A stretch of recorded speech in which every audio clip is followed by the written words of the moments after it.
سیدنا و مولانا محمد رسول نبی امین المکین امین الرحیم اما بعد فاعوذ باللہ من الشیطان الرجیم بسم اللہ الرحمن الرحیم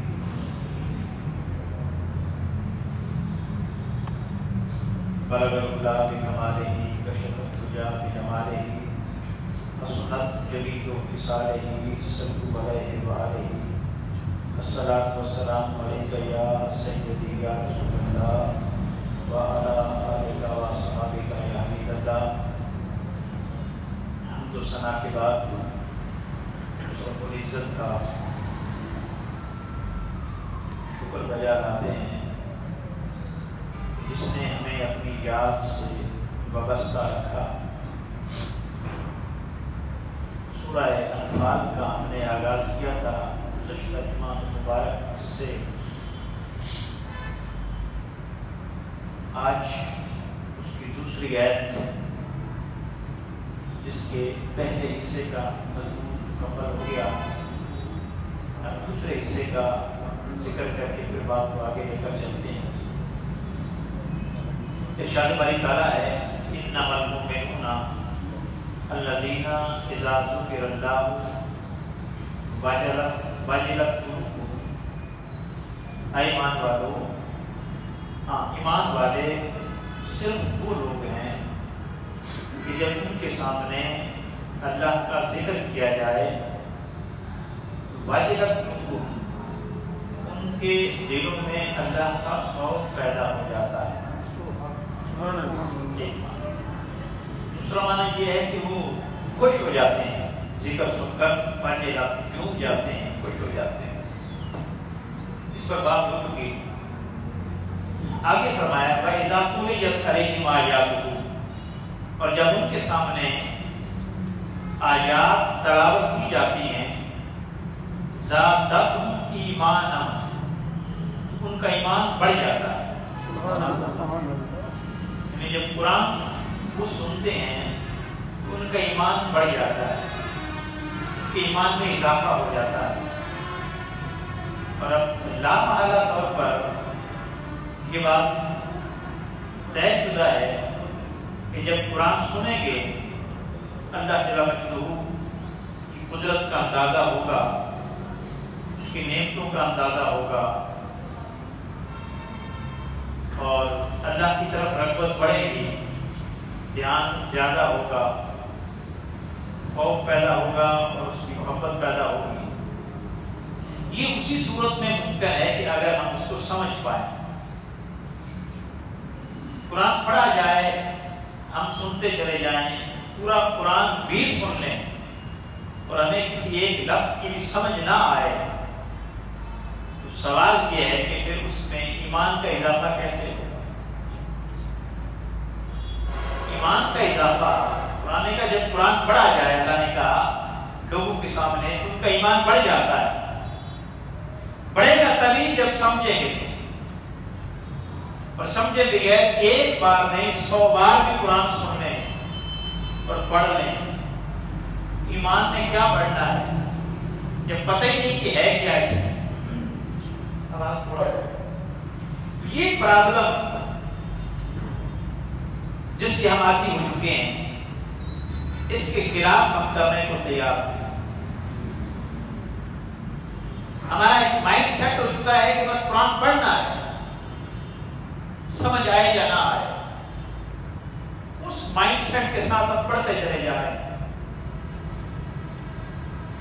اس میں کوئی شبہ نہیں ہے کہ وہ ثواب ملتا ہے، لیکن ثواب ہی ملتا ہے اگر اس کو سمجھ کر پڑھیں گے تو پھر ثواب بھی زیادہ ملے گا اور اس کے مقاصد بھی پورے ہوں گے۔ یہاں پہ ثواب مل جاتا ہے، اس کا مقصد پورا نہیں ہوتا۔ تو قرآن ایک قانون کی کتاب ہے، قرآن ایک زندگی گزارنے کا دستور ہے۔ قرآن میں مختلف آرٹیکلز ہیں زندگی گزارنے کے، اس میں نصیحتیں ہیں، اس میں دوزخ اور جنت کے بارے میں بتایا گیا ہے، اس میں دنیا میں کیسے زندگی بسر کرنی ہے وہ بتایا گیا ہے، اس میں والدین کے ساتھ کیسے پیش آنا ہے وہ بتایا ہے، پڑوسیوں کے ساتھ کیسے پیش آنا ہے وہ بتایا ہے، رشتہ داروں کے ساتھ کیسے پیش آنا ہے وہ بتایا ہے، کاروبار کیسے کرنا ہے اس کے بارے میں قوانین دیے گئے ہیں۔ جب تک اس کو سمجھیں گے نہیں تو کیسے ایمان تازہ ہوگا؟ بات تو بڑی کرتی وَإِذَا تُلِيَتْ عَلَيْهِمْ آيَاتُهُ، ایمان والے وہ ہیں کہ جب ان کے سامنے قرآن کی آیتیں تلاوت کی جاتی ہیں زَادَتْهُمْ ایمانا، ان کا ایمان بڑھ جاتا ہے۔ سبحان اللہ۔ اب سوال یہ ہے کہ ہمارا بھی بڑھتا ہے، ہمیں بھی پتہ ہی نہیں کیا کہہ رہا ہے۔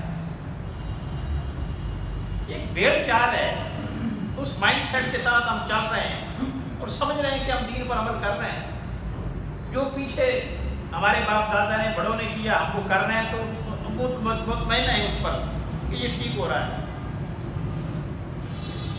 اس کے خلاف کچھ کرنے کو تیار نہیں، اگرچہ اچھا ہی کیوں نہ ہو۔ اوپر سے دیکھ کر پڑھتے ہیں، یہی پڑھتے تھے سارے، سمجھ کر پڑھنے کا کوئی رواج ہی نہیں ہے، وہ اچھا ہے پھر بھی نہیں پڑھیں گے کیونکہ ہمارے بڑے جو نہیں پڑھتے تھے۔ رواج کے ساتھ ایسے ہم منسلک ہیں اور نتھی ہو گئے ہیں کہ جو ٹھیک کام ہے وہ بھی کرنے کو تیار نہیں۔ مشرکین مکہ یہی کہتے تھے آپ جو کہتے ہیں ٹھیک کہتے ہیں، لیکن کیا کریں، ہم نے باپ دادا کو ایسے کرتے پایا ہے، ہم وہی کریں گے، ہم ان کے خلاف کیسے کریں؟ 1000 کا مجمع 500 کا مجمع ہوتا ہے، جب یہ میں بات اکثر کہتا ہوں کہ ترجمے کے ساتھ وہ لوگ کہتے ہیں ہاں ٹھیک، بات تو ٹھیک ہے، لیکن جب کرنے کی باری آئے گی تو پھر یہ تو ہم نے کبھی نہیں سنا، ہم کیا ہی نہیں، روٹین ہماری وہی ہے، اسی روٹین پر چلیں گے، یعنی 10% بھی فرق نہیں پڑتا۔ کیوں نہ ایسا مائنڈ سیٹ بنا لیں اور رواج ہی ایسا بنا لیں کہ جب بھی پڑھنا ہے ترجمے کے ساتھ ہی پڑھنا ہے، ادروائز نہیں پڑھنا۔ آہستہ آہستہ یہ رواج بن جائے، آگے بچے بھی پھر پڑھنے لگ جائیں گے۔ ہمارے یہاں ختم کرنے کا ایک رواج ہے کہ جو قرآن ختم کرنا ہے مرنے والے کو بخشنے کے لیے، ظاہر ہے اس کے لیے تو پھر سمجھنے کی ضرورت نہیں ہے، ایک نیت اور مقصد جو ختم کرنا ہے۔ قرآن اس لیے تو نہیں آیا تھا کہ مرنے والوں کو بخشو صرف یہ پڑھ کے، قرآن تو آیا تھا اس کو سمجھو پھر اس پر عمل کرو۔ ہم جب قرآن پڑھتے ہیں تو ختم کی نیت سے پڑھتے ہیں، سمجھنے کے لیے اور اس پر عمل کرنے کے لیے پڑھتے ہی نہیں ہیں۔ یہ تو حال ہے ہمارا، کوئی مر گیا ہے تو بس اس کے لیے ختم ہے، کوئی بیمار ہے تو پھر اس کے لیے دم کی ہے، کوئی مرنے لگا ہے تو پھر سورہ یاسین کھول کر بیٹھ جاتے ہیں کہ اب پڑھنا، یعنی قرآن کا کام ہی یہ رہ گیا بس۔ حالانکہ یہ تو انقلاب پیدا کرنے کے لیے تھی، سیرتوں میں کردار بدلنے کے لیے تھی، اخلاق سنوارنے کے لیے تھی، پوری نظامی حیات کو بدلنے کے لیے تھی، دنیا میں ایک انقلاب برپا کرنے کے لیے کتاب تھی، اور ہم نے مردوں کے لیے لگا دی اس کو، اس کا کام کہ مردہ بخشوانے کے لیے یہ رہ گئی ہے کتاب، اور تعظیم کے لیے رہ گئی ہے۔ ذاکر نائک نے بڑا خوبصورت جملہ بولا تھا، اس نے کہا خوشی کی بات تو یہ ہے کہ ہمارے پاس وہ کتاب ہے جو دنیا میں سب سے زیادہ پڑھی جانے والی ہے، اور اس نے کہا دکھ کی بات یہ ہے کہ دنیا میں جو بغیر سمجھے کے پڑھی جانے والی کتاب ہے وہ بھی قرآن ہی ہے۔ کوئی کتاب آپ دکھا دیں کہ جو لوگ پڑھتے ہوں اور وہ سمجھتے نہ ہوں، پڑھیں گے تو اس کے لیے محنت مشقت کرنی پڑے تو سمجھ کر پڑھیں گے، ٹیوشن رکھنی پڑے تو ٹیوشن رکھ کے پڑھیں گے، ٹیوٹر کو ہائر کریں گے لیکن سمجھ کر پڑھیں گے، بغیر سمجھے نہیں پڑھیں گے، اور یہ بغیر سمجھے، اور پھر مطمئن بھی ہیں کہ ہم جو کر رہے ہیں ٹھیک کر رہے ہیں۔ قرآن پاک حفظ کرواتے ہیں لوگ، اب وہ سمجھتے ہیں میں نے حفظ کروا دیا بچے کو، بس ذمہ داری دین کی تو ذمہ داری ختم ہوئی نا، اب آگے دنیا کی تعلیم ہم شروع کرتے ہیں۔ یہ ایک مائنڈ سیٹ ہے اور اس کا بھی بہت نقصان ہو رہا ہے اسلام میں۔ بھائی ذمہ داری یہ نہیں تھی کہ قرآن یاد کر لیا، ذمہ داری یہ تھی کہ قرآن سمجھایا ہے بچے کو کہ نہیں سمجھایا، اصل کام وہ تھا، یاد کرنا اصل کام نہیں تھا، حفظ کرنا۔ کیونکہ ہمارے یہاں پھر ان پڑھ طبقہ، ان پڑھ سارے وہ جتنے ناظم ہیں ماشاءاللہ ان میں سے تو 90% ان پڑھ ہیں خود، وہ ایک تجارت بن چکی ہے، کاروبار بن چکے ہیں، اڈے بن چکے ہیں کہ جی 3 سال 4 سال حفظ پہ لگوا دیتے ہیں، 1 سال بھی سمجھنے پہ لگایا ہوتا تو وہ آسان تھا، لیکن اس کے لیے پڑھے لکھے آدمی کی ضرورت ہے، اور حفظ تو ان پڑھ بھی کروا سکتا ہے۔ یہ آسان سمجھا، وہ کروا لیا، مطمئن ہو گیا کہ یہ لو جی دین کی ذمہ داری تو پوری ہو گئی۔ یہ دین کی ذمہ داری نہیں ہے، دین کی ذمہ داری تھی کہ قرآن کو سمجھا جائے، حفظ کرنا فرض واجب نہیں تھا، سمجھنا فرض واجب تھا، غلطہ کھا گیا۔ قرآن کو پڑھنا فرض واجب نہیں، سمجھنا فرض واجب ہے، حفظ کرنا واجب نہیں ہے، ضروری نہیں ہے، سمجھنا ضروری ہے، وہ تو فرض ہے۔ فرض کو چھوڑ کر نفل کی طرف چلے گئے، پھر مطمئن ہو گئے۔ یہ بڑی کلیئر بات ہے، وَإِذَا تُلِيَتْ عَلَيْهِمْ آيَاتُهُ زَادَتْهُمْ إِيمَانًا، فرمایا جب میرا قرآن پڑھا جاتا ہے لوگوں کے سامنے تو ان کا ایمان بڑھ جاتا ہے۔ باری تعالیٰ کیسے بڑھے ہمیں تو سمجھ ہی نہیں آتے۔ وَعَلَىٰ رَبِّهِمْ يَتَوَكَّلُونَ، پھر وہ اپنے رب پر توکل کرتے ہیں۔ یہ جب قرآن سمجھیں گے نا پھر اللہ کی طرف راغب ہوں گے، یہ معنی ہے اس کا، پھر اللہ پر توکل ہوگا، پھر لوٹ مار نہیں کریں گے، کہیں گے میرا کام محنت کرنا ہے، رب نے مجھے دینا ہے، پھر کسی کو دھوکہ نہیں دیں گے، پھر کسی کو فراڈ نہیں کریں گے، پھر بددیانتی نہیں کریں گے، پھر جھوٹ نہیں بولیں گے۔ یہ ہے معنی اس کا، وہ توکل کریں گے رب پر، میرا کام تھا محنت کرنا، اب جو عطا کرنا ہے یہ میرے مولا کا کام ہے۔ یہ ہے ایمان کا بڑھنا۔ اگر ایسا ہو جائے تو پھر انشاءاللہ لوگ ان چیزوں سے بچ بھی جائیں گے۔ الذین یقیمون الصلاۃ، اور دوسری پھر نشانی یہ ہے کہ ایمان والے وہ ہیں جو نماز قائم کرتے ہیں، وہ نماز پڑھتے ہیں، نماز میں غفلت نہیں کرتے، یعنی رب کو یاد کرتے ہیں، رب کے ساتھ ان کی اٹیچمنٹ ہے، رب سے غافل نہیں ہے۔ ایمان والوں کی یہ بھی نشانی ہے کہ اللہ والے ہوتے ہیں۔ حضور علیہ السلام، یہ نماز ایک اللہ کا ذکر ہے، جسٹ اللہ کو یاد کرنے کا ایک بہانہ ہے، وہ ان روایتی سسٹم میں ہم نے اس کو لا کھڑا کر دیا ہے۔ اب یہ نہیں ہے کہ اس کو بغاوت کر کے صرف بیٹھ کر اللہ کرتا رہے، یہ نہیں ہے، یہ دستور نہیں ہے، اس کو ایک دستوری شکل دے دی ہے نا، اللہ کے یاد کرنے کے معاملے کو دستوری شکل دے دی ہے۔ 5 وقت کی نماز ہے، اور اس میں دنیاوی بے پناہ فوائد ہیں۔ آدمی جب بھی تھکن محسوس کرتا ہے تو وضو کرنے کے بعد نماز پڑھتا ہے، فریش ہو جاتا ہے۔ اب بلڈ پریشر ہے، جس کو بلڈ پریشر کا مریض ہے جو، اس کو بھی کہا جاتا ہے کہ بھئی آپ وضو کرو یا غسل کرو یا سر میں پانی ڈالو، بلڈ پریشر، تو جو 5 وقت پانی ڈالے گا اپنے چہرے پہ ہاتھوں پہ تو اس کا بلڈ پریشر کسی حد تک نارمل رہے گا۔ طبی فوائد بھی ہے۔ ورزش کوئی نہ کرے، واک کرنا بہت ضروری ہے، اور 5 وقت میں وہ جتنی رکھتے ہیں ان میں تو پوری ورزش ہو جاتی ہے۔ کھانا کھانے کے بعد واک ضروری ہے۔ حکما کہتے ہیں کہ اگر کانٹوں پر بھی چل کر کرنی پڑے نا تو کھانا کھا کر وہ چلو سونے سے پہلے۔ اب عشاء کی اگر نماز پڑھ لی جائے، میرے خیال ہے کہ واک ساری اس میں آ جاتی ہے، لامحالہ طور پر آ جاتی ہے، تو پوری ورزش ہے، پوری ورزش ہے۔ اس کا طبی فائدہ بھی ہے، اس کا روحانی فائدہ ہے، یہ اسپرچل ٹریننگ ہے اور جسمانی مشق بھی ہے۔ فرمایا الذین یقیمون الصلاۃ، میرے بندے وہ ہیں جو نماز قائم کرتے ہیں۔ آقا علیہ السلام نے فرمایا کہ اگر ایک شخص کے گھر کے سامنے نہر ہو اور اس میں 5 وقت وہ اپنے چہرے کو اپنے ہاتھوں کو دھوئے غسل کرے تو کیا اس پر میل کچیل رہ جائے گی؟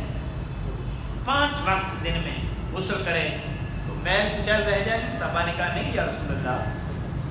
فرمایا یہ مثال ایسے ہی ہے کہ اگر ایک شخص 5 وقت اللہ کی بارگاہ میں نماز کی صورت میں کھڑا ہوتا ہے تو اس کے جسم پر کوئی گناہوں کی میل کچیل نہیں رہے گی، اللہ اس کو گناہوں سے صاف کر دیتا ہے۔ تو یہ گناہوں سے دور کرتی ہے نماز، یہ رب کے قریب کرتی ہے نماز۔ ان الصلاۃ تنہی عن الفحشاء والمنکر، یہ بے حیائی اور فحشی اور ریانی سے روکتی ہے نماز۔ روایتی سسٹم کے ساتھ پڑھیں گے تو اس کا تو کوئی فائدہ نہیں ہوگا، اگر اللہ کے لیے پڑھیں گے تو پھر وہ روکے گی۔ وَمِمَّا رَزَقْنَاهُمْ يُنْفِقُونَ، اور تیسری نشانی یہ ہے کہ وہ خرچ کرتے ہیں اللہ کے دیے ہوئے میں سے۔ یہ ایمان کی نشانیاں جو ہیں یہ سورہ بقرہ یہاں پہ جو آغاز ہو رہا ہے وہاں بھی بیان کیے ہیں۔ فرمایا ذالک الکتاب لا ریب فیہ، اس کتاب میں کوئی شک نہیں ہے، ھدی للمتقین، یہ ہدایت ہے متقین کے لیے۔ الذین، اب آگے ایمان متقین کی نشانیاں بتائیں جو ایمان والے ہیں متقی ہیں۔ الذین یؤمنون بالغیب، وہ غیب پر ایمان لاتے ہیں، دیکھا نہیں پھر بھی مان گئے۔ ہم نے خدا کو نہیں دیکھا، ہم نے فرشتوں کو نہیں دیکھا، ہم نے کتابوں کو نہیں دیکھا، ہم نے دوزخ اور جنت کو نہیں دیکھا، لیکن مان گئے کیونکہ نبی مکرم صلی اللہ علیہ وسلم نے فرمایا ہے کہ اللہ ایک ہے، فرمایا ہے کہ اللہ ایک ہے۔ حضرت حذیفہ رضی اللہ تعالی عنہ، آقا علیہ الصلوۃ والسلام کا کسی کے ساتھ کوئی معاملہ ہوا، اب جب معاملہ ہوا تو کوئی گواہ نہیں تھا، اب جس کے ساتھ وہ معاملہ ہوا تھا کوئی لین دین کا وہ مکر گیا، گھوڑا کوئی اس نے بیچا تھا، کوئی ایسا مسئلہ تھا تو وہ مکر گیا۔ آقا علیہ الصلوۃ والسلام نے فرمایا کہ میرا آپ کے ساتھ لین دین ہوا ہے، اس نے کہا کوئی گواہ لاؤ، اب جب لین دین ہوا تو گواہ تو تھا کوئی نہیں۔ حضرت حذیفہ آ گئے اتنی دیر میں، تو کہا حذیفہ میری گواہی دے دو۔ اب حضور کہہ رہے ہیں حذیفہ گواہی دے دو کہ میں نے سے خریدا ہے گھوڑا یا اونٹ جو بھی تھا، اس نے گواہی دے دی۔ بعد میں پوچھا حذیفہ آپ نے کیسے گواہی دے دی، آپ تو اس وقت موجود نہیں تھے۔ انہوں نے کہا یہ تو بڑی چھوٹی سی بات ہے، میرے مصطفیٰ نے کہا رب ہے، ہم نے کہا ہاں رب ہے۔ انہوں نے کہا فرشتے ہیں جو ہم نے دیکھے نہیں، مان گئے کہ ہیں فرشتے۔ انہوں نے کہا جنت دوزخ ہے تو ہم نے کہا ہاں ہے یا رسول اللہ۔ اگر رب کو حضور کے کہنے پر مان سکتے ہیں تو یہ تو بالکل رائٹ مسئلہ ہے کہ حضور نے گھوڑا خریدا ہے، یہ حضور کہہ رہے ہیں کہ میں نے خریدا ہے، بھلا ہم نہیں مانیں گے؟ آقا علیہ الصلوۃ والسلام نے اس دن کے بعد پھر کہا تھا ہر کسی کی ہر معاملے میں دو گواہوں کی ضرورت ہوگی، دو مردوں کی گواہی کی ضرورت ہوتی ہے، لیکن فرمایا جہاں دو مردوں کی گواہی کی ضرورت ہوگی نا وہاں حذیفہ اکیلا ہوگا تو اس کی گواہی دو مردوں کے برابر شمار کی جائے گی۔ یعنی معاملات میں بھی اس نے مجھے سمجھا ہے۔ تو آقا علیہ الصلوۃ والسلام پر تو اس حد تک ہم اعتبار کرتے ہیں کہ اللہ کو نہیں دیکھا لیکن مان رہے ہیں۔ تو یہ فرمایا الذین یؤمنون بالغیب، تو مومن کی پہلی نشانی یہ ہے کہ بن دیکھے مانتا ہے، بن دیکھے مانتا ہے۔ حضور نے فرما دیا بس ٹھیک ہے۔ اس کے بعد کسی وہ بڑا مشہور واقعہ ہے خلیفہ ہارون الرشید کا، زبیدہ خاتون کے ساتھ ایک دفعہ وہ واک پہ نکلا پکنک پہ سیر کے لیے، تو راستے میں دریائے دجلہ آیا، اس کے کنارے پر ایک بزرگ بیٹھے تھے، وہ اپنی موج کیف و سرور میں مستی میں بیٹھے تھے، تو مٹی کے گھر بنا رہے تھے جیسے بچے بناتے ہیں، پیر آگے کیا ریت اوپر چڑھائی، پیر نکال لیا تو کہا یہ گھر بن گیا۔ اب وہ کس موج میں تھے یہ اللہ جانتا ہے۔ تو زبیدہ نے کہا بابا بیچتے ہو، یہ کیا بنا رہے ہو؟ زبیدہ نے کہا بابا جی کیا بنا رہے ہو؟ اس نے کہا بیٹا جنت کے گھر، منہ سے نکل گیا۔ اب اللہ فرماتا ہے نا جو میرے قریب ہوتے ہیں پھر ان کی زبان بن جاتا ہوں جس سے وہ بولتے ہیں، اس کو ذہن میں رکھیے گا، ابھی بابی ایسے نہیں بولتے۔ کہا بیٹا جنت کے گھر بنا رہا ہوں۔ زبیدہ خاتون کے ذہن میں خیال آیا کہ بابا جی بیچتے بھی ہو؟ اس نے کہا ہاں بیٹا کوئی خریدار آ جائے تو بیچ بھی دیتا ہوں۔ پوچھا بابا کتنے کا؟ انہوں نے کہا بیٹا 10 درہم کا۔ تو زبیدہ خاتون نے 10 درہم دیے، بابا جی نے وہ دریا میں ڈال دیے اور وہ مٹی کا جو بنا ہوا گھر تھا وہ گرا دیا، تو کہا جا بیٹا تیرا گھر بن گیا ہے۔ اب زبیدہ خاتون خلیفہ ہارون الرشید کی جو زوجہ تھی یہ بڑی پڑھی لکھی خاتون تھی، اس کی اپنی ذاتی لائبریری تھی جس میں 6 لاکھ بکس تھی، اب اندازہ کریں۔ اور اس دور میں امیر آدمی اس کو نہیں سمجھا جاتا تھا جس کے پاس بڑا بینک بیلنس ہو یا بڑی جائیداد ہو، امیر اس کو سمجھا جاتا تھا جس کے گھر میں کتابیں زیادہ ہوں۔ اس کو امیر سمجھا جاتا تھا. لوگ ڈسکس کر جیسے آج کل ڈسکس کرتے ہیں کتنے پلاٹ ہیں, کیا جائیداد ہے, آج کل ہم یہ ڈسکس کرتے ہیں جو بیٹھتے ہیں. تب یہ ڈسکس ہوتا تھا کہ آپ کے گھر میں کتابیں کتنی ہیں. 6 لاکھ بکس تھی زبیدہ خاتون کے گھر میں. تو خلیفہ ہارون رشید اس کو کہنے لگا ہے زبیدہ کیا آپ نے کر دیا, 10 درہم ضائع کر دیے. بھلے ایسے جنت میں گھر تھوڑے ہی بنتے ہیں, ایسے جنت میں تھوڑے گھر بنتے ہیں. وہ سارے راستے واپسی پہ اس کو پوچھتا رہا. تو رات ہوئی تو اس نے کہا چلے جو بھی ہے آپ اس بات کو چھوڑیں گے, میرا اور ان کا معاملہ ہے. تو رات ہوئی تو خواب میں خلیفہ ہارون رشید ایک منظر دیکھتا ہے. وہ منظر یہ ہے کہ جنت کا سما ہے, جنت میں ایک بہت بڑا عالی شان گھر بنا ہوا ہے, اور اس گھر کے ماتھے پر لکھا ہوا ہے زبیدہ خاتون کا گھر. یہ خواب کا منظر ہے. تو خلیفہ جاگا, اندر داخل ہونے لگا. فرشتوں نے پکڑ لیا, کدھر جا رہے ہو؟ اس نے کہا میری بیوی کا گھر ہے. انہوں نے کہا نہیں, وہ دنیا میں آپ کی بیوی ہوگی جس کے گھر میں داخلے کی اجازت ہے, یہاں اجازت نہیں آپ کو ملے گی. اسی اسی حال میں اس کی آنکھ کھل گئی. تو زبیدہ کو جگایا اور کہا زبیدہ چلو پھر اس بابے کے پاس چلتے ہیں. اس نے کہا دن تو چڑھ لینے دو. اب دن چڑھا تو وہ لے گیا.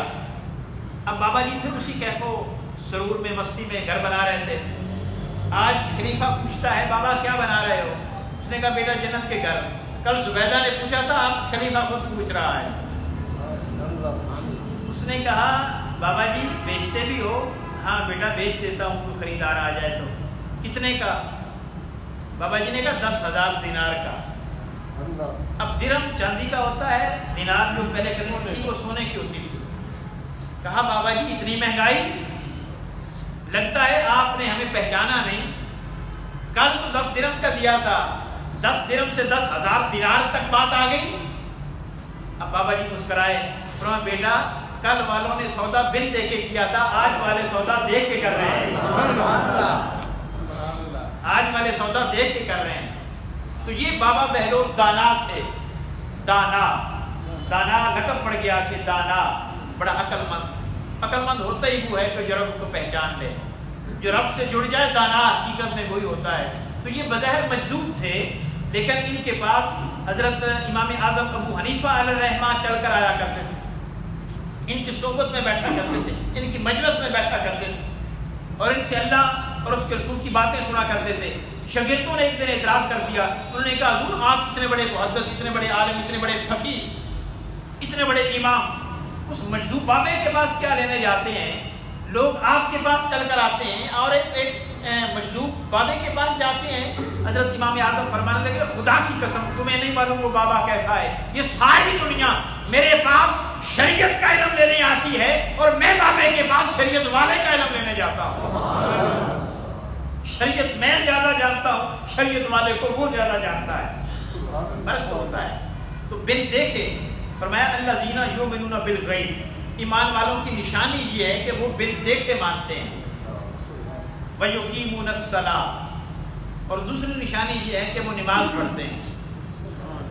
نماز پڑھتے ہیں, یہ ایمان والوں کی نشانی ہے. گویا اللہ کو وہ یاد کرتے ہیں نماز کی صورت میں. وَمِمَّا رَزَقْنَاهُمْ يُنْفِقُونَ, اور تیسری یہ ہے کہ جو اللہ ان کو دیتا ہے اس میں سے خرچ کرتے ہیں. اب یہاں بھی یہ نہیں فرمایا اپنے مال میں سے خرچ کرتے ہیں, نہیں.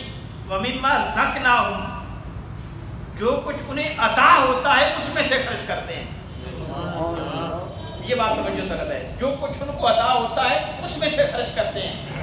گویا یہ مال مت لوگ سمجھے کہ یہ ہماری محنت کی کمائی ہے, نہیں, یہ اللہ کا فضل اور اللہ کی عطا ہے. واللہ یرزق من یشاء بغیر حساب, اللہ جس کو چاہتا ہے بغیر حساب کی عطا فرما دیتا ہے. اس لیے قرآن نے یہ نہیں کہا کہ اپنے مال میں سے خرچ کرو, نہیں, فرمایا جو اللہ نے تمہیں عطا کیا ہے اس میں سے خرچ کرو. اب یہاں بھی وہ سورہ انفال میں بھی وہی بات ہے, وَمِمَّا رَزَقْنَاهُمْ يُنْفِقُونَ, جو اللہ نے تمہیں عطا کیا ہے اس میں سے خرچ کرو. حضرت اسماء بنت ابی بکر حضور نبی مکرم صلی اللہ علیہ وسلم کے پاس جا کر کہتی ہیں آقا اللہ کے راستے میں مال خرچ کرنے کا کیا ادب ہے, کیا طریقہ ہے؟ حضور نے فرمایا اسماء جب خرچ کرنے لگو تو ہاتھ کھول کے خرچ کیا کرو, کہیں ایسا نہ ہو کہ وہ اللہ تمہیں عطا کرتے ہوئے ہاتھ روک لے، کیونکہ جب اللہ عطا کرتا ہے تو ہاتھ کھول کے کرتا ہے۔ اور دوسرا فرمایا گن گن کر خرچ نہ کیا کرو، مالک گن گن کر خرچ نہیں کرتا، وہ بغیر حساب کے دیتا ہے۔ گن گن کر دینے پہ آ جائے تو پھر پوری نہیں پڑے گی۔ تو فرمایا ایمان والوں کی نشانی یہ ہے کہ وہ اللہ پر توکل کرتے ہیں۔ ہاں پہلی بات فرمایا جب ان کے سامنے قرآن پڑھا جائے تو ان کا ایمان بڑھ جاتا ہے، اس پر بات ہوگی کہ وہ سمجھیں گے تو بڑھے گا نا، اور نہیں سمجھیں گے تو پھر جتنے مرضی قرآن کسی کے سامنے پڑھے جاؤ ایمان بڑھ جائے گا۔ تو قرآن کا ایک ادب ہے، قرآن کا ایک ادب ہے کہ اس کو سمجھ کر پڑھیں۔ میں نے پہلے بات کر دی لیکن بعد میں لوگ آئے۔ قرآن کا ایک ادب ہے کہ اس کو جب پڑھیں تو سمجھ کے پڑھیں، ورنہ اس کا کوئی فائدہ، ہاں تلاوت کا ثواب یہ ستی سا ثواب ہے، ستی سا، حقیقی ثواب نہیں۔ اور دوسرا یہ ہے کہ قرآن کو جب پڑھیں تو ٹھہر ٹھہر کر پڑھیں، ورتل القرآن ترتیلا، قرآن کو جب پڑھو تو اعلیٰ حضرت نے یہاں پہ لکھا ہے خوب ٹھہر ٹھہر کر پڑھو، لفظ خوب انہوں نے بڑھایا ہے، خوب ٹھہر ٹھہر کر پڑھو۔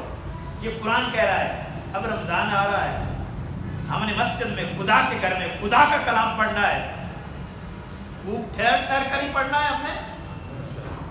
یہ میں آپ سے سوال کر رہا ہوں، خوب ٹھہر ٹھہر کر ہی پڑھنا ہے، اس طرح پہلے ٹھہر ٹھہر کر پڑھتے ہیں، جو ہے وہ بتائیں نا، پہلے ٹھہر ٹھہر کر ہی پڑھتے ہیں، کچھ خدا کا ہم خوف کر لیں یار، اس کو راضی کرنے کے لیے پڑھنا ہے اور اس کے بتائے ہوئے طریقے سے بغاوت کر کے پڑھنا ہے، پھر وہ راضی ہو جائے گا۔ وہ کہتا ہے ورتل القرآن ترتیلا، قرآن کو خوب ٹھہر ٹھہر کر پڑھو۔ ہم کہتے ہیں ٹھہر ٹھہر کر پڑھیں گے تو ختم کیسے ہوگا مہینے میں قرآن؟ سوا پارہ، بھئی سوا پارہ اس نے کہا ہے یہ لازمی ہے ہر روز، یہ اس نے کہا ہے قرآن ختم کرنا لازم ہے، جو چیز نہیں فرض کی وہ فرض کیوں کر لیتے ہو اپنے اوپر؟ جو کہی ہے اس کو چھوڑ دیتے ہو؟ خدا کا خوف نہیں، اس کو راضی کرنے کے لیے کرنا ہے لیکن اس سے بغاوت کر کے کرنا ہے۔ اس نے کہا قرآن میرا پڑھا جائے تو پھر اپنا تمہارا ایمان بڑھے گا۔ ہم نے کہا پڑھیں گے، سنیں گے قرآن لیکن سمجھ کر نہیں سنیں گے، بڑھتا ہے تو بڑھے ایمان، نہیں بڑھتا تو نہ بڑھے۔ ہمارے یہاں پہ درس ہوتا ہے ہر تراویح میں، یہ 10 سال سے کئی سالوں سے ہو رہا ہے، یہ کریڈٹ محترم پروفیسر صفدر صاحب کو جاتا ہے، ان کے کہنے پر یہ ہوا اور یہ حوصلہ افزائی کرتے رہتے ہیں۔ لیکن جب وہ پڑھا جاتا ہے نا تراویح میں، وہ تو پھر روایت ہے نا، کلچر ہے، سننا ہی ہے، لیکن جب پھر سمجھنے کی بات آتی ہے نا تو پھر اکثر لوگ چلے جاتے ہیں، کیونکہ وہ تو ضروری نہیں ہے نا، وہ ضروری نہیں ہے نا ہمارے نزدیک، ایک مائنڈ سیٹ ہے نا کہ پڑھنا ضروری ہے، سمجھنا ضروری۔ اب یہاں پہ تو ہوتا ہے، اب میں آپ سے سوال کرتا ہوں کہ کتنی مسجدیں ہیں جن میں قرآن پڑھا جاتا ہے اور کتنی ہوں گی جن میں سمجھنے کا بھی اہتمام ہے؟ ترجیحات کیا ہیں آپ اندازہ کریں ذرا۔ ہماری ترجیحات یہ ہیں کہ صرف پڑھا جائے اور سنا جائے، ہماری ترجیح یہ نہیں ہے کہ اس کو سمجھا بھی جائے، یہ بڑے ایجنڈے میں نہیں ہے کہ اس کو سمجھا بھی جائے، اور یہ بھی ایجنڈے میں نہیں ہے کہ خوب ٹھہر ٹھہر کر پڑھا جائے، یہ بھی ایجنڈے میں نہیں ہے۔ کوئی ہے اس کے خلاف بات کرتا، اس کی زبان نہ کھینچ لی جائے کہ جو یہ کہے کہ بھئی یہ تراویح نہیں ہوئی، اس کو خوب ٹھہر ٹھہر کر آپ نے نہیں پڑھا، اور پھر اس کو وہ کہیں گے جی پھر یہ تو ساری رات لگ جائے گی، تو اس کو یہ اگر یہ جواب دیا جائے بس ساری رات اگر آپ لگا سکتے ہیں تو لگا لیں، نہ لگائیں تو کوئی فرض تو نہیں ہے نا بھئی، تراویح خود فرض نہیں ہے، اس میں قرآن پڑھنا کیسے فرض آ گیا، وہ ختم کرنا کیسے فرض ہو گیا جب قرآن تراویح خود فرض نہیں ہے؟ ایک نفلی عبادت ہے اور اس میں یہ ہے کہ ایک ذوق کے لیے اہتمام کیا جاتا ہے، ایمان کی تازگی کے لیے، تو جب اس میں ہم نے اصل چیز کی طرف راغب ہی نہیں ہونا اور اس قرآن کے خلاف کرنا ہے، پھر وہ فائدہ ہوگا اللہ ہی ہے ہمارا حافظ۔ ہم جو اللہ کے ساتھ کر رہے ہیں نا، یہ تو پتہ چلے گا پھر اگلے جان، ہمارے گریبان ہوں گے اور فرشتوں کے ہاتھ ہوں گے، اور وہ چپیڑے مارے گا ان کو مارنے چاہیے. خدا کے نام پر خدا کے خلاف، قرآن کے نام پر قرآن سے بغاوت، ثواب کے نام پر اصل حقائق اور اصل مقصدیت سے دوری، اور پھر اس کو دین کا ٹائٹل دے دیا، اس کو دین کا لبادہ اڑا دیا، نماز روزے حج زکات کو دین سمجھ لیا. اللہ کا خیر صلاح وما خلقت الجن والانس الا لیعبدون کہہ دیا کہ انسان اور جن صرف عبادت کے لیے پیدا ہوا ہے. اور جب عبادت کی تشریح کی جائے تو کہا نماز عبادت ہے، روزہ عبادت ہے، حج عبادت ہے، زکات عبادت ہے. جسٹ ختم، عبادت یہیں پر تھی. اب ایک سوال ہے، ذرا تھوڑا سا سوچئے گا، جب ٹوٹل انسان کی عبادت کے لیے پیدا کیا گیا ہے، اور نماز تو پھر صرف اگر 5 وقت کی پڑھے تو 1 گھنٹہ لگتا ہے، 23 گھنٹے کہاں گئے؟ اس کا اللہ نے پھر نہیں بتایا کہ آپ نے ایسے 23 گھنٹے گزارنے ہیں. پھر وہ عبادت کیسے بنے گی؟ اگر عبادت ہے نا تو پھر عبادت کا تو پورا ایک دینا چاہیے تھا نا ٹائم ٹیبل. وہ ٹائم ٹیبل تو 1 گھنٹے کا ہے 24 گھنٹے میں، باقی ہم پہ چھوڑ دیا.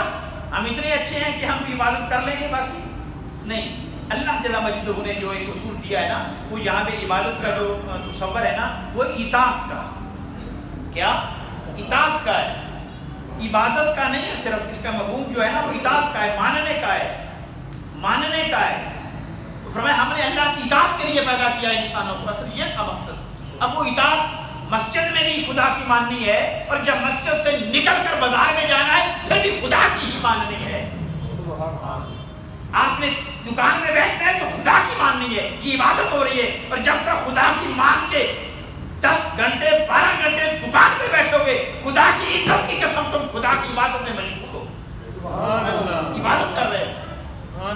گھر میں بچوں کے ساتھ گپ شپ لگا رہے ہو تو یہ خدا کی عبادت ہو رہی ہے. میں نے گزشتہ جمعے شاید یا اس سے پہلے ایک حدیث پاک سنائی تھی. میرے حضور نے فرمایا ہے کہ جو شخص اپنے بوڑھے والدین کے پاس بیٹھ کر گپ شپ لگاتا ہے اور ایسی باتیں کرتا ہے جس سے وہ ہنس پڑے، ایسی مزاح کی باتیں کرتا ہے جس سے وہ ہنس پڑے، خوش ہو جائیں، فرمایا یہ خدا کی عبادت کر رہے ہیں. یعنی والدین کو خوش کرنا ایسی باتیں کر کے جس سے وہ مسکرا پڑے. وہ قرآن کی آیت سن کر مسکرائیں گے؟ نہیں، وہ لطیفہ مزاح ہی ہوگا نا، وہی سن کر مسکرائیں گے نا. تو وہ بھی کرنا ان کو خوش کرنے کے لیے، یہ بھی خدا کی عبادت ہے. تو عبادت کا اتنا وسیع کنسپٹ ہے. بچوں کو کندھوں پہ بٹھا کر ان کو انجوائے کرانا یہ بھی عبادت ہے. بلکہ آپ اگر دیکھیں تو یہ تو میرے نبی مکرم کی سنت ہے. بچوں کو کندھے پہ سوار کر کے پھرنا یہ تو میرے حضور کی سنت ہے. تاجدار کائنات بازار میں لے کر جانا، شاپنگ کرانا، یہ میرے مصطفیٰ کی سنت ہے. بازار میں ہی گھوم رہے تھے تو حضور نے دیکھا، صحابہ نے دیکھا تھا نا حضور کے کندھے پر سوار ہے سنو سے. بچوں کو پکنک پہ لے جانا یہ بھی میرے مصطفیٰ کی سنت ہے. پکنک اس دور میں اور تھی، آج دور میں اور ہے. بچوں کو باہر لے کر گھومنے پھرنے کھیلنے کھلانے کے لیے لے جانا یہ پکنک ہوتی ہے نا. تو یہ حضور کی سنت نے ہم کہہ دیتے ہیں نہیں جی یہ تو پھر عبادت ہی نہیں. صحابہ تیار تھے، ایک غزوے پہ جانا تھا، بالکل ریڈی، سارا لشکر تیار ہو چکا تھا، بس روانگی باقی تھی. ایک شخص کا گزر وہاں سے ہوا تو وہ کسی اپنے کام کاج کے لیے جا رہا تھا. اب جو مسجد کی طرف ہم آ رہے ہوتے ہیں نا اور جو بازار کی طرف جا رہا تھا، ہم پھر مذہبی ہوتے ہیں نا تو ہم کہتے ہیں دیکھو جی ہم تو بڑے خوش قسمت ہیں، لیکن یہ دیکھو بدبختی اس کی کہ ادھر جا رہا ہے ہم ادھر آ رہے ہیں. ایک گھمنڈ ہوتا ہے ہمیں عبادت کا بھی. تو کسی کے ذہن میں آیا کہ ہم تو نیک لوگ ہیں، ہم تو غزوے پہ جا رہے ہیں، اور یہ کیا ہے آدمی کہ یہ اپنے کسی کام کے لیے جا رہا ہے. صحابہ میں سے کسی نے کہہ دیا کہ یا رسول اللہ یہ کتنی اچھی شکل و صورت کا عمل تھا اور بڑا جسم ہے، بڑی پرسنالٹی ہے، تو یہ لڑنے والا اس کا جسم ہے، تو یہ جہاد پہ نہیں جا رہا اور ادھر کہیں جا رہا ہے. حضور نے آگے سے پوچھا، اس نے ہٹ کیا نا کچھ نے سوال کرنے والے نے. حضور نے پوچھا یہ جا کہاں رہا ہے؟ آپ کو تو پتا ہوگا کوسی وغیرہ ہوں گے. انہوں نے کہا یا رسول اللہ یہ بچوں کی روزی روٹی کے لیے جا رہا ہے، مزدوری کرنے جا رہا ہے. کہا کہ اللہ اور اس کے رسول کی راہ میں جاتا. نہیں، اللہ اور اس کے رسول کی راہ جہاد ہے نا، وہ اللہ اور اس کے رسول کی راہ ہے. میرے حضور مسکرائے، فرمایا خدا کی قسم یہ اللہ اور اس کے رسول کی راہ میں ہی جا رہا ہے. یہ جو بچوں کو حلال کھلانے اور کمانے کے لیے جا رہا ہے نا، یہی اللہ اور اس کے رسول کا راہ ہے. یہ سارا اسلام اس کی اصل منشا یہ ہے کہ لوگ حلال کھائیں. لوگ حلال کھائیں. حرام کا لقمہ اگر پیٹ میں ہو تو عبادت قبول نہیں ہوتی، وہ نماز قبول نہیں ہوگی، وہ روزہ قبول نہیں ہوگا، وہ صدقہ اور زکوٰۃ قبول نہیں ہوگا حرام کے پیسے سے. اسلام کی اصل منشا یہ ہے کہ لوگ حلال کھائیں، اور جب حلال کھائیں گے پھر جھوٹ نہیں بولیں گے. جھوٹ بول کر تو حلال کھایا نہیں جاتا. پھر کسی کا حق نہیں ماریں گے، پھر کسی کو دھوکہ نہیں دیں گے، بدقیامتی نہیں کریں گے، خیانت نہیں کریں گے. اسلام یہ چاہتا ہے. اور جب یہ حلال کی منشا ہو اور حلال کی مقصدیت لے کر گھر سے باہر نکلے گا، پھر کوئی دنگا فساد نہیں ہوگا، پھر امن معاشرہ ہوگا، پھر پرسکون معاشرہ ہوگا. اور اسلام کا خاصہ یہ ہے، اسلام کی مقصدیت ہی یہ ہے. اسلام اپنے بندے سے ڈیمانڈ یہ کرتا ہے تم اسلام پر عمل کر کے یہ کرو. بس دعا ہے اللہ تعالیٰ میں تو عمل کی توفیق عطا فرمائے.